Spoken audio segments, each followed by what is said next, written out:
चलिए ध्यान दीजिए। तो अब हम लोग इसी बात को चल रहे थे।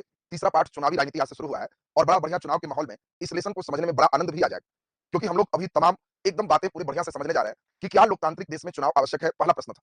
और दूसरा क्वेश्चन था, क्या जहां चुनाव हो जाए उसे लोकतंत्र कहेंगे? तो हम लोग इन बातों पर थोड़ी सी गंभीरता से विचार करते हैं। मान लेते हैं किसी देश में चुनाव हो रहा है, हम अपने देश भारत की बात करें और भारत में हम कहें कि ईवीएम से चुनाव हो रहा है।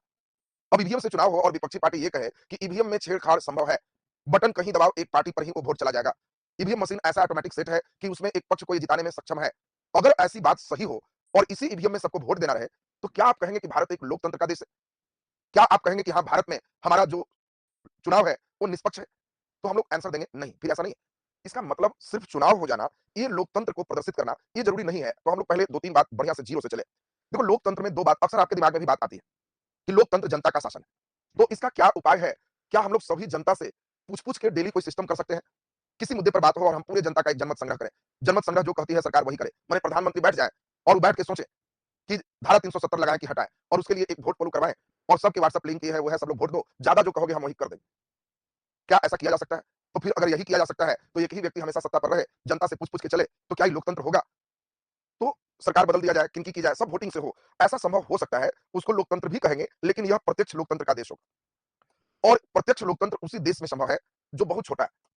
जिस देश में विविधताएँ कम है, तुरंत डिसीजन हो, उसमें कहीं किसी स्तर पे दिक्कत ना हो। जैसा कि आपको हमने समझाया था, स्विट्जरलैंड एक प्रत्यक्ष लोकतंत्र का देश, लेकिन जहाँ बड़े समुदाय हैं, वहाँ हर किसी से फैसले पूछ-पूछ के नहीं हो सकते। हर समय हम दिल्ली सबको बैठा नहीं सकते कि सभी जनता आइए दिल्ली के मैदान में बैठिए, वोट दीजिए, कितना बहुत प्रक्रिया टफ हो जाएगा।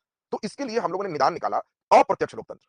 मतलब जनता चुनाव से अपने प्रतिनिधि को चुनेंगे और प्रतिनिधियों के माध्यम से हम अपना शासन करवाएँगे, तो ये हमारा लोकतंत्र ही है, अप्रत्यक्ष लोकतंत्र। ये भारत के सिस्टम को हम लोग देखें। यानी हम लोग प्रतिनिधियों के माध्यम से शासन सिस्टम को भारत में काम करवाते हैं।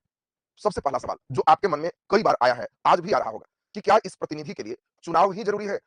क्या जैसे हम लोग की परीक्षा होती है, क्या इन लोग का भी परीक्षा होकर के कि भाई मुखिया की परीक्षा, विधायक की परीक्षा, इसमें एमपी की परीक्षा, प्रधानमंत्री की परीक्षा, राज्यपाल की परीक्षा, क्या हम लोग ये परीक्षा नहीं ले सकते?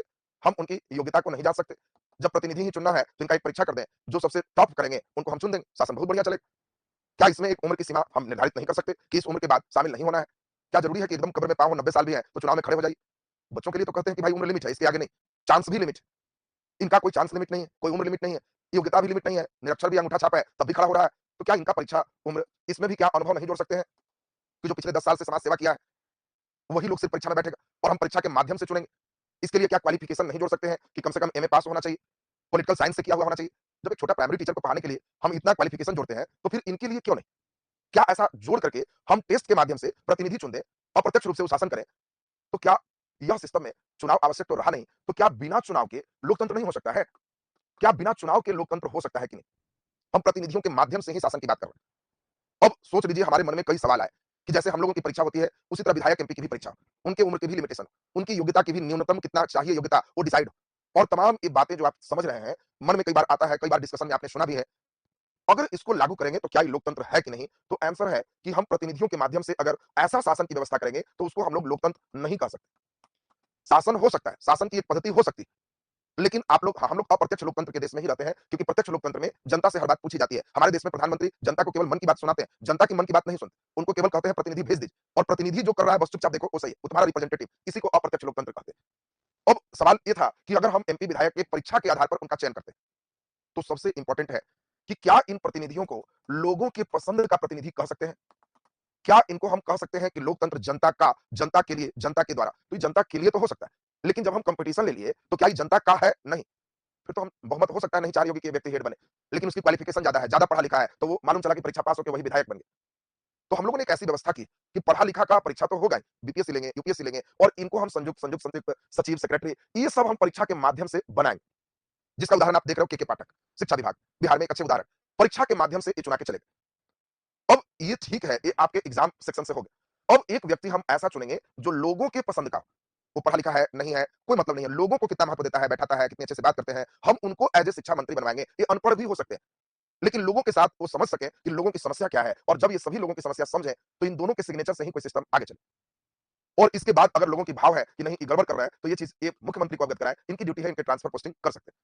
तब लगेगा कि हम लोग अपने मन से, अपनी इच्छा से हम इनको बदल सकते हैं। यानी इन बातों को सुनने के बाद ऐसा लगने लगा है कि हमारा एक रिप्रेजेंटेटिव ऐसा ज़रूर चाहिए लोकतंत्र में, जिसकी योग्यता, अनुभव, उम्र, शिक्षा से कोई मतलब नहीं।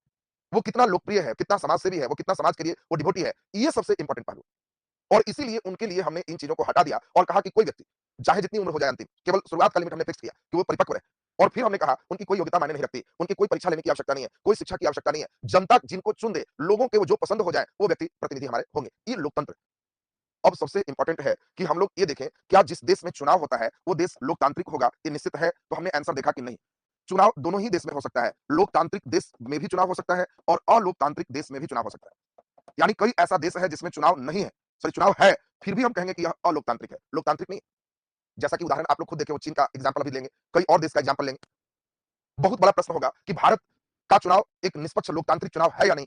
या भारत के चुनाव को भी अलोकतांत्रिक ही कहा जाए? तो इसके लिए हम लोग कुछ पैमाने को, कुछ थर्मामीटर को समझते हैं। सबसे इंपॉर्टेंट बात हम लोग देखें, जो कुछ पैमाना है, थर्मामीटर है, कोई देश लोकतांत्रिक चुनाव करवा रहा है कि नहीं? इसका पहला थर्मामीटर है हर व्यक्ति को मताधिकार। हर व्यक्ति को मताधिकार मतलब है कि हम एक उम्र लिमिट करें, किसी जाति का हो, किसी धर्म का हो। अब बताओ कोई देश कहे कि हमारे यहाँ लोकतंत्र है, वोटिंग होता है और खास जाति को कहे कि ये जाति इसमें वोट नहीं देगी, तो क्या उसको हम चुनाव के बाद भी लोकतांत्रिक कहेंगे? नहीं कहेंगे। हम अगर ऐसा कर दें कि हाँ, इस जाति के 1 वोट का मतलब 50 मूल्य है और इस जाति के 1 वोट का मतलब 1 मूल्य है, क्या लोकतांत्रिक कहेंगे? नहीं कहेंगे। यानी सबसे इंपॉर्टेंट बात है कि हर मत का मूल्य समान होना चाहिए। हर मत का मूल्य समान होना चाहिए, चाहे वो गरीब दे, चाहे वो अमीर दे, चाहे वो कोई रहे, किसी जाति का रहे। 1 वोट का मतलब उसका उतना ही वैल्यू है जितना एक एमए, पीएचडी या अमीर व्यक्ति 1 वोट डालो। देखो सबसे बड़ी लोकतांत्रिक की विशेषता ये, गाँव में आप पीएचडी हो, आप बहुत पढ़े लिखे हो, आप बहुत अमीर हो और आपका एक हलवाहा एकदम गरीब है, कुछ नहीं पढ़ा, उसको कुछ नहीं आता, बुद्धि भी कम है, लेकिन उसने वोट जब टिपा तो उसका उतना ही वैल्यू है जितना आपका है। तो सोच सकते हैं कि ये लोकतांत्रिक देश का एक पैमाना है, थर्मामीटर। इसमें किसी को भी चुनाव में उतरने की आजादी हो। चुनाव में उतरने की आजादी, ये लोकतांत्रिक है, केवल पार्टी बेसिस ही नहीं रहे कि पार्टी 2 को दिया, बाकी को नहीं दिया तो नहीं उतर। किसी को भी आजादी, नहीं टिकट दिया तो हम निर्दलीय उतर सकते हैं, हमें आजादी। ये लोकतांत्रिक देश की खूबसूरती है। ये नहीं समझना है कि हाँ, बस 2 व्यक्ति ही लड़े, जैसे हम लोग अमेरिका की बात करेंगे, ब्रिटेन की बात करेंगे, सिर्फ उसमें 2 पार्टी ही चुनाव लड़े, द्विदलीय व्यवस्था।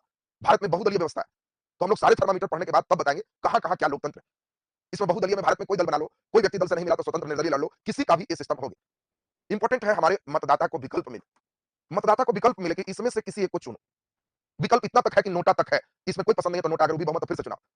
और सोच सकते हो कि मतदाता के विकल्प को कितना बढ़ाया गया। चीन वगैरह देश में विकल्प ही नहीं है, चुनाव है, एक ही पार्टी खड़ी होगी, बटन टिपो, वो वही जीतेगी। वोट देना ज़रूरी। ये कौन-सा लोकतांत्रिक देश है? क्या इस थर्मामीटर में ये है? नहीं। इसमें सबसे इंपॉर्टेंट है कि मतदान मतदान वोटिंग एक नियमित अंतराल पर होना। अब ऐसा नहीं हो कि कोई व्यक्ति खड़ा हो रहा है कि वोट डालो, हम आजीवन राष्ट्रपति रहेंगे या नहीं रहेंगे। ऐसा भी कई जगह हुआ है, चीन में ही देख लो। तो क्या इसको हम कभी लोकतांत्रिक चुनाव कह ही नहीं सकते? आजीवन जब तक जिंदा है, नियमित अंतराल से कोई मतलब ही नहीं। तो ये देखो बहुत इंपॉर्टेंट है। चुनाव सबसे इंपॉर्टेंट बात हो कि जो चुनाव कराने वाले सिस्टम है, वो स्वतंत्र हो, वह निष्पक्ष हो। ये सबसे ज्यादा जरूरी है। वोट कराने वाले स्वतंत्र है ही नहीं, निष्पक्ष है ही नहीं।